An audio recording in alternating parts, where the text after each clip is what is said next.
आता आपली पुढची कॅन्डिडेट आहे राधिका वैद्य, टिळकनगर विद्या मंदिरची विद्यार्थिनी आहे ती.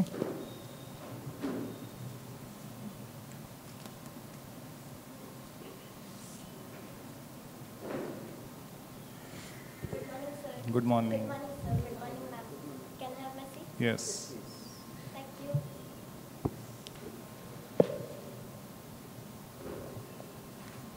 मग तुला कसं वाटतंय आज? खूप छान वाटतंय सर. ओके. मी या एवढ्या मोठ्या स्पर्धेच्या 3rd राऊंड पर्यंत पोहोचू शकले. Very good. मग 3rd राऊंड पार करशील असं वाटतंय? सर कॉन्फिडन्स तर आहे मला. बर. पण असं म्हणतात की नशिबाची साथ लागते त्याला. बर. सो आता जे माझ्या नशिबात आहे ते मला मिळेल, आणि जरी कोणा दुसऱ्याला जरी मिळालं तरी मला या स्पर्धेतून खूप छान एक्सपिरियन्स मिळाला आहे. तर त्याच्या जोरावर मी नक्कीच पुढे जाऊ शकते असं मला वाटतं. Very good. तर आपण गुगल फॉर्म आधी केले होते बरोबर, तू पण फिल केला होतास. Yes sir. तर त्याच्यात आपण मी बॉडी म्हणजे शरीरयष्टी बॉडी शेमिंगबद्दल एक प्रश्न विचारला होता. मी त्यालाच हे करून मी वेगळा जरा प्रश्न विचारतोय तुला की म्हणजे आपली एक इमेज असते किंवा बॉडी इमेज असते किंवा इन जनरल इमेज असते आपली आपल्या मनात. तर आपल्या मनात आपली इमेज कधी चांगली दिसते किंवा कशामुळे चांगली दिसू शकते असं तुला वाटतं? सर जेव्हा आपण आपले जे विचार आहेत ते स्पष्टपणे मांडतो किंवा खरे मांडतो, आपण स्वतःशी जेव्हा ऑनेस्ट होतो तेव्हा मला वाटतं की आपली जी इमेज आहे ती आपल्या मनात चांगली तयार होते. किंवा आपण जेव्हा कुठलं जे डिफिकल्ट काम असतं ते पार करतो, जेव्हा कुठला टास्क असतो आपल्याला वाटत असतं की नाही मी हे नाही करू शकत, परंतु जेव्हा आपण त्याची खूप प्रॅक्टिस करतो आणि असं म्हणतात practice makes a man perfect, तर त्यांनी जेव्हा आपण काहीतरी अचीव करतो आपल्या लाईफमध्ये तेव्हा एक इमेज आपली बिल्डअप होते आपल्या स्वतःच्या मनात असं मला वाटतं. पण मग आपण त्या इमेजच्याच प्रेमात पडून राहिलो तर मग? सर आता मी जसं सांगितलं की अचीव केलं, परंतु जर आपण असं म्हणायला लागलो की मीच या जगात बेस्ट आहे, माझ्यासारखं कोणीच नाही आहे किंवा माझ्यासारखं कोणी कधी काही करू शकत नाही, तर नक्कीच ते आपल्यासाठी घातकही ठरू शकतं. म्हणजे असं म्हणतात की कधीच हवेत राहू नये. तर जर आपण तसे हवेत गेलो तर आपले पाय नेहमी जमिनीवर ठेवावे की हो आपण अचीव केलंय तर आपल्यात वेगळं नक्कीच आहे काहीतरी, परंतु असं नाही की आपण जगात सर्वश्रेष्ठ आहोत. Very good. समजा मी तुझ्या वर्गात तुझ्या मैत्रिणीवर शिक्षकांकडून टीचर्सकडून म्हणजे काहीतरी अन्याय होतोय असं तुला वाटतं. म्हणजे तू लिहिलंयस इथे की तुला चुकीचं काय होत असेल तर तू त्याच्या विरुद्ध आवाज उठवण्याची हिंमत दाखवते. तर जेव्हा शिक्षकांकडून अन्याय होतोय असं तुला वाटतंय, दिसतंय किंवा वाटतंय किंवा कळलंय तुला असं, तर मग तू त्याच्या विरुद्ध कसा आवाज उठवशील? सर ते त्या सिच्युएशनवर मॅटर करेल. म्हणजेच एक सिच्युएशन आपण घेऊयात. जर असं होतंय की कुठला तरी एकच विद्यार्थी जास्त पुढे जातोय, म्हणजे वर्गात 50 ते 60 विद्यार्थी, तुझ्या एका मैत्रिणीवर अन्याय होतो, तर जर ती त्याच्या कॅपेबल आहे की ते करू शकते, परंतु जर का असं असतं काही शाळांमध्ये की जे टीचरचे फेवरेट असतात त्यांनाच जास्त चान्स दिले जातात, पण जर का माझी मैत्रीण ते करण्याच्या कॅपेबल आहे किंवा त्याच्यात तेवढं टॅलेंट आहे, तिच्यात ते स्किल्स आहेत आणि तरी जर तिला चान्स मिळत नाही आहे, तर मी हे शिक्षकांना सांगण्याचा प्रयत्न करेल. कारण शिक्षक आहेत तर त्यांना तेवढा रिस्पेक्ट दिलाच पाहिजे. तर त्यांना रिस्पेक्ट देऊन मी माझ्या मर्यादेत त्यांच्याशी बोलेल की म्हणजे आपल्याकडे आपल्या हिंदू धर्मात शिक्षकांना देवाचं स्थान दिलेलं आहे. माता पिता गुरुदैवम हे ऐकतोच आपण. तर जर कुठल्या मुलीवर अन्याय होत असेल तर मी शिक्षकांना सांगण्याचा प्रयत्न करेल की जर तुम्ही कधीच कुणाला चान्स दिलाच नाही तर पुढे कसे येतील विद्यार्थी. म्हणजेच जर आपल्याला असं हवं आहे की आपल्या शाळेने आपल्या देशाने अधिक पुढे जावं तर सर्वांना चान्स हा मिळालाच पाहिजे आपले स्किल्स दाखवण्याचा.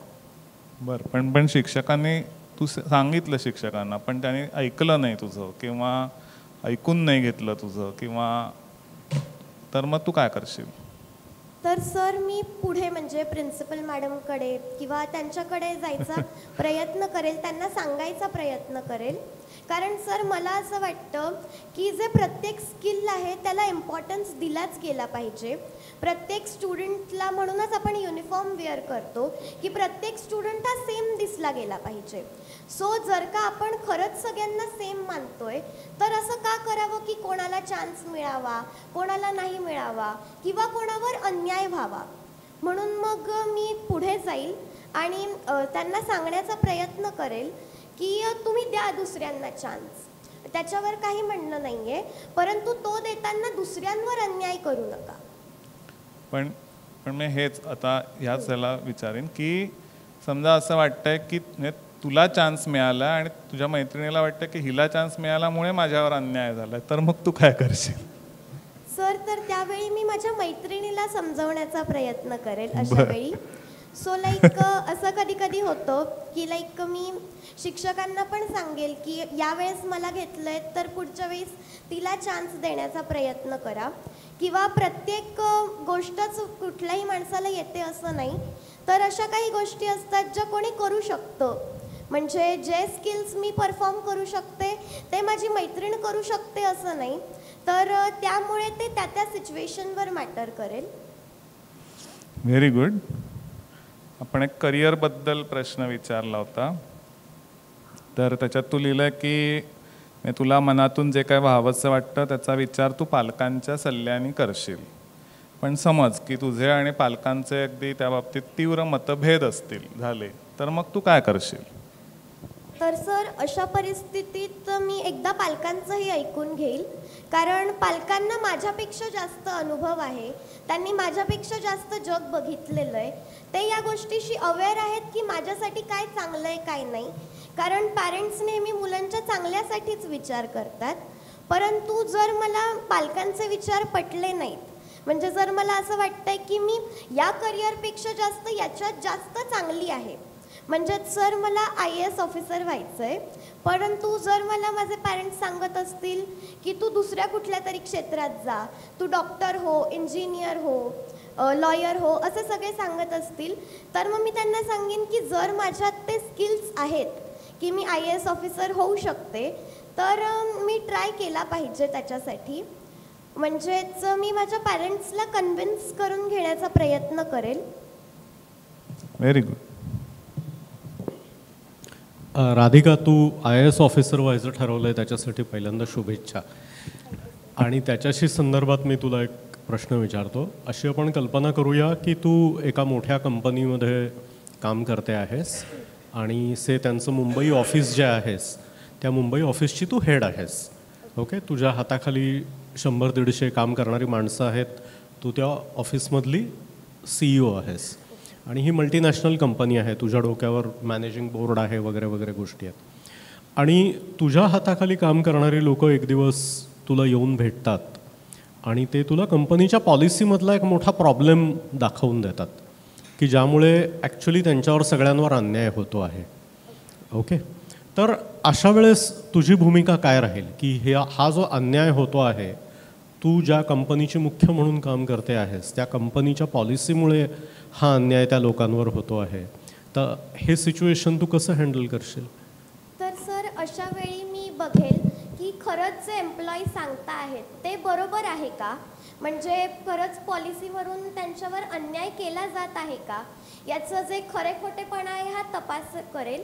त्याचबरोबर जर खरंच असं होत असेल की जी कंपनीची पॉलिसी आहे त्याच्यामुळे इतर एम्प्लॉईजवर अन्याय होतोय, तर त्या पॉलिसीत थोडाफार का होईना पण चेंज करण्याचा प्रयत्न करेल.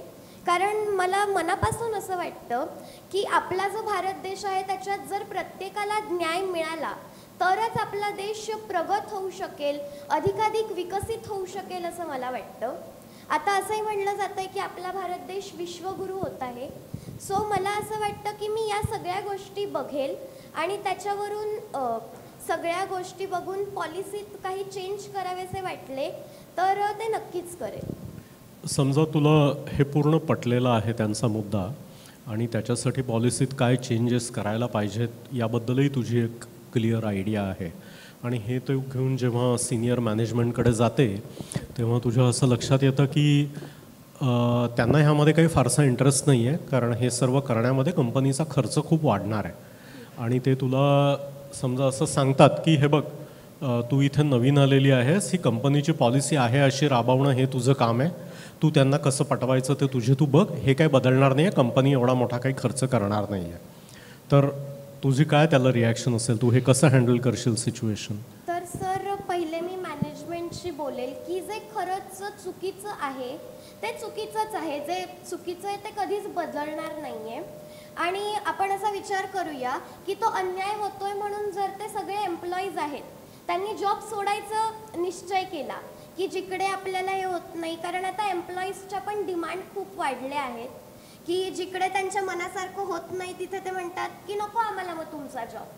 तर असं झालं तर पुन्हा नवीन एम्प्लॉईज शोधण्यात, पुन्हा ते सगळं करण्यात कंपनीचा वेळ तर वाया जाईलच, पण आपल्याकडून काही चांगले एम्प्लॉईज आहेत तेही निघून जातील, म्हणजे जे खरंच निष्ठेने काम करत आहेत आपल्या या कंपनीसाठी. सो मग अशा वेळी मी हे मॅनेजमेंटला पटवून देण्याचा प्रयत्न करेल. सो जर खरंच अन्याय होतोय तर त्यावर नक्कीच कुठला ना कुठला उपाय हा निघालाच गेला पाहिजे.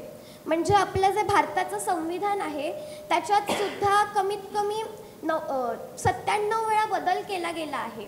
तर जर का देशाच्या संविधानात बदल घडवू शकतो तर कंपनीची पॉलिसी तर खूप छोटी गोष्ट आहे.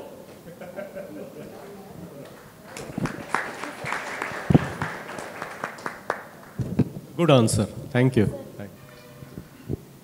समजा तू वर्गाची मॉनिटर आहेस, पण आता आपण असं धरूया की मॉनिटर असणं म्हणजे जरा वर्गामध्ये शिस्त ठेवणं वगैरे, याच्या पलीकडे जाऊन तू वर्गाची विद्यार्थी प्रतिनिधी आहेस. जसे आमदार खासदार असतात, हां, त्या प्रकारचा समजा तुला काही अधिकार आहे, तर वर्गाचे कोणते प्रश्न शिक्षकांपर्यंत मांडले पाहिजेत असं तुला वाटतं? आणि ते प्रश्न सुटावेत विद्यार्थ्यांचे, तुमच्या वर्गापुरता आपण बोलूया, आणि हायपोथेटिकल नाही, तुझ्या वर्गापुरता आपण बोलूया. तर असे कोणते प्रश्न तुला दिसतात, कोणते प्रश्न शिक्षकांपर्यंत मांडावेत असं वाटतं? आणि त्यासाठी तुला समजा काही करण्याचं स्वातंत्र्य असेल, काही त्यासाठीचे फंड्स समजा उपलब्ध करून दिले उदाहरणार्थ, तर तू काय काय करशील? तर सर, खरं तर मला वाटतं की आमचा जो वर्ग आहे तो टॉप फ्लोअरवर असल्यामुळे त्याच्यात दरवर्षी लिकेजचा प्रॉब्लेम खूप होतो. सो त्यामुळे विद्यार्थ्यांना खूप त्रास होतो या सगळ्या गोष्टींचा. म्हणजेच अभ्यास करताना पण सारखं पाण्याचा आवाज येत असतो पावसाळ्यात. सो जे 4 महिने असतात त्याच्यातच म्हणजे मिड टर्म्स एक्झाम वगैरे ते सगळं येतं, तर त्यामुळे मुलं नीट कॉन्सन्ट्रेट नाही करू शकत. म्हणजे कधी बेंच पुढे सरकवावे लागतात किंवा त्या भागापासून लांब लांब जावं लागतं. सो असं सगळे जे प्रॉब्लेम्स आहेत ते मी शिक्षकांपर्यंत पोहोचवण्याचा प्रयत्न करेल. आणि जर मला फंड्स काही गोळा करायचे असतील तर मी विद्यार्थ्यांकडून मला डिवाईड किती खर्च निघेल त्याचा. म्हणजे जर वॉटरप्रूफिंग करून घ्यायचं आहे तर आपण विचार करूयात की 1000-1500चा खर्च निघेल, कारण फक्त टॉप फ्लोअरच्या आमच्या वर्गाला लिकेज होतं आहे.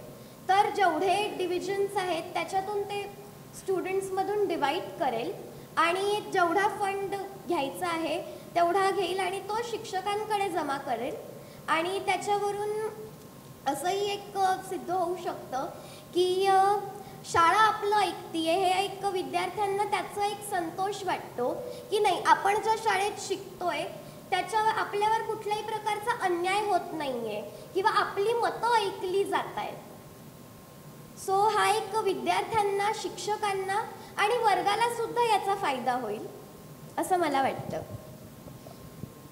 तुला निवडून तर दिलेलं आहे एक प्रतिनिधी म्हणून, पण वर्गातल्या विद्यार्थ्यांमध्येच अरे ही काही नीट नाही करत आहे असं त्यांचं काही म्हणणं असेल, काही जणांचं म्हणणं असू शकेल. Can you please repeat? म्हणजे तू विद्यार्थी प्रतिनिधी म्हणून काही करतेस, काही मतं मांडतेस, पण काही विद्यार्थ्यांचं म्हणणं असेल की ही आपली प्रतिनिधी योग्य नाही वाटत आहे, यू आर नॉट एलिजिबल. तर त्यावेळेस तुझं काय म्हणणं असेल? तर सर, सगळ्यात पहिले मी त्यांना विचारेल की तुम्हाला असं का वाटतंय, म्हणजे तुम्हाला असं वाटतंय का की मी चुकीचं बोलतीये किंवा काही चुकीचं वागतीये. जर तुमचं असं म्हणणं असेल आणि ते मला पटत असेल किंवा सगळ्या विद्यार्थ्यांना पटत असेल तर नक्कीच मी माझ्या वर्तनात बदल घडवून आणेल. आणि प्रश्न आला वर्गाचा, तर वर्गात युनिटी असली पाहिजे असं मला वाटतं. तर जर कुठली समस्या आहे जेणेकरून सगळ्यांनाच त्रास होतोय आणि जर 1-2 विद्यार्थी मध्ये बोलतायत, तर मी त्यांना सांगेन की तुम्ही लक्षात घ्या, जर तुम्हाला भले त्याचा त्रास नाही होते पण बाकीच्या विद्यार्थ्यांना त्याचा त्रास जाणवतोय, त्यांना कॉन्सन्ट्रेट नाही करता येते, तर तुम्ही सुद्धा जरा समजून घेतलं पाहिजे असं मला वाटतं. खूप छान आणि शांतपणे उत्तरं देते असं. थँक्यू. काल तुमची एक राऊंड झाली, प्रेझेंटेबल की नॉलेजेबल, तुझं काय म्हणणं आहे त्याच्याबद्दल? काय कसं असलं पाहिजे? नॉलेजेबल असलं पाहिजे का प्रेझेंटेबल असलं पाहिजे? खरं तर मॅडम दोन्ही गोष्टी महत्त्वाच्या आहेत, परंतु मला असं वाटतं की नॉलेजेबल असणं जास्त महत्त्वाचं आहे. कारण जर का तुम्ही नॉलेजेबलच नाही आहात तर तुम्ही प्रेझेंट काय कराल? हो, पण आता समजा असं असेल की तुझ्याकडे खूप नॉलेज आहे आणि तू जर कपडे अगदी गबाळे घालून कुठेतरी गेलीस आणि जोपर्यंत तू तुझं ज्ञान दाखवत नाही आहेस तोपर्यंत लोक तुझ्याकडे वेगळ्या नजरेने पाहतील ना, कशी आली आहे ही, काय चाललं आहे हिचं, कसं काय घालून आली आहे आणि ही काय बोलणार, असं पहिलं लोकांचं थिंकिंग असूच शकतं ना. मग त्यावेळेला तू जसं आधी पहिल्यांदा म्हणालीस की दोन्ही असणं गरजेचं आहे, बरोबर आहे. मग तू कसं डिव्हाइड करशील प्रेझेंटेबल असणं आणि नॉलेजेबल असणं याला? सो सॉरी मॅडम, माझ्याकडे ज्ञान असलंच पाहिजे, पण जसं तुम्ही म्हणालात तसं प्रेझेंटेबलसुद्धा असलं पाहिजे. म्हणजे जर का माझ्याकडे ज्ञान आहे पण मी असे फटके तुटके कपडे घालून चालली आहे तर नक्कीच लोक माझ्याबद्दल विचार करतील. परंतु मला असं वाटतं की माणसाच्या दिसण्यावरून किंवा कपड्यावरून त्याला जज करता येत नाही. म्हणजेच जर का कोणाकडे नॉलेज आहे परंतु तो प्रेझेंटेबल नाही आहे, काहीदा परिस्थितीसुद्धा अशी असते. सो आता मला असं वाटतं की खरं तर दोन्ही असणं गरजेचं आहे, परंतु माझ्या म्हणण्यानुसार की माणूस हा त्याच्या विचाराने, त्याच्या आंतरिक मनाने ओळखला जातो, ना की त्याच्या रंगाने, रूपाने, वजनाने, उंचीने किंवा तो काय परिधान करतोय याने. खूप छान. तुझ्या डोळ्यासमोर असं कोणी आहे, असं उदाहरण आहे आत्ता की प्रेझेंटेबल आणि नॉलेजेबल हे दोन्ही त्याने खूप छान कॅरी केले, असं कोणी आहे आत्ता डोळ्यासमोर? Sir sorry madam, Ratan Tata sir आहेत की म्हणजे जे नॉलेजेबल तर भरपूर आहेत. म्हणजे त्यांनी टाटा मोटर्स, टाटा कंपनीज सुरू केल्या आहेत. म्हणजे भारताचा जो आजपर्यंत विकास झाला आहे त्याच्यात सगळ्यात मोठा वाटा रतन टाटा सरांचा आहे. परंतु असं त्यांच्यात कुठल्याही प्रकारचा ॲटिट्यूड नाही आहे. म्हणजे अगदी जे आधीपासून जसे ते साधे होते तसं त्यांनी ते कंटिन्यू केलेलं आहे. आणि पण ते तितकेच प्रेझेंटेबल देखील आहेत, की म्हणजे असं नाही की ते साधे आहेत म्हणजे अगदी काही कपडे वगैरे घालतायत. ते प्रेझेंटेबल आहेत, नॉलेजेबल आहेत आणि त्याचबरोबर ते ॲटिट्यूडलेस आहेत. क्या बात आहे. पण असं कोणी माहिती आहे का की जे नॉलेजेबल आहेत ते प्रेझेंटेबल नव्हते पण केवळ त्यांच्या नॉलेजनी त्यांनी सगळ्यांवर प्रभाव पाडला, असं कोणी आहे माहित सांगू शकशील? APJ अब्दुल कलाम सर आहेत. ओके. की म्हणजे आपण बघितलं आहे ते आधी पेपर विकायचे स्वतःचं घर खर्च चालवण्यासाठी. त्यांनी काही दिवस म्हणजे होड्यांचाही बिझनेस केलेला आहे. तेव्हाही त्यांच्याकडे नॉलेज नव्हतं असं नाही, तेव्हा त्यांच्याकडे नॉलेज भरपूर होतं आणि ते नॉलेजच्याच जोरावर वर आले आहेत. कारण आत्ता आपल्याकडे जे पेपर विकणारे वगैरे येतात त्यांना आपण एवढं महत्त्व देतो असं नाही, परंतु तेव्हा त्यांनी स्वतःच्या नॉलेजच्या जोरावर ते वर आले आणि आज त्यांनी सगळ्यांच्या मनातच ते गेले. म्हणजे त्यांना जाऊन कितीतरी वर्ष झाली, परंतु आज देखील आपण जेव्हा मिसाईल मॅन हे नाव घेतो तेव्हा APJ अब्दुल कलामच डोळ्यासमोर येतात. म्हणजेच माणूस त्याच्या नॉलेजने देखील तितकाच ओळखला जातो. किंवा गांधीजी पहिल्यांदा गोलमेज परिषदेला गेले होते तेव्हा हा माणूस काय बोलणार, फक्त धोतर आणि याच्यात आलेला माणूस असं झालं होतं. पण नंतर आमटेंबद्दल सुद्धा असं म्हटलं गेलं किंवा आता प्रकाश आमटे यांच्याबद्दल सुद्धा की नाही आहे, राहणी अतिशय साधी आहे पण तेवढंच ज्ञानही आहे. ठीक आहे, छान बोललीस तू. तुला आता काय प्रेझेंट करायचं आहे? हो सर, मला माझी वक्तृत्व कला सादर करायची आहे. ठीक आहे, कर. Thank you sir. नमस्कार, मी राधिका ज्ञानेश वैद्य टिळकनगर विद्यामंदिर शाळेत मी इयत्ता 7वीत शिकते. तर आज मी तुमच्या समोर माझी वक्तृत्व कला सादर करीत आहे. माझ्या वक्तृत्वाचा विषय आहे अष्टपैलू छत्रपती शिवाजी महाराज.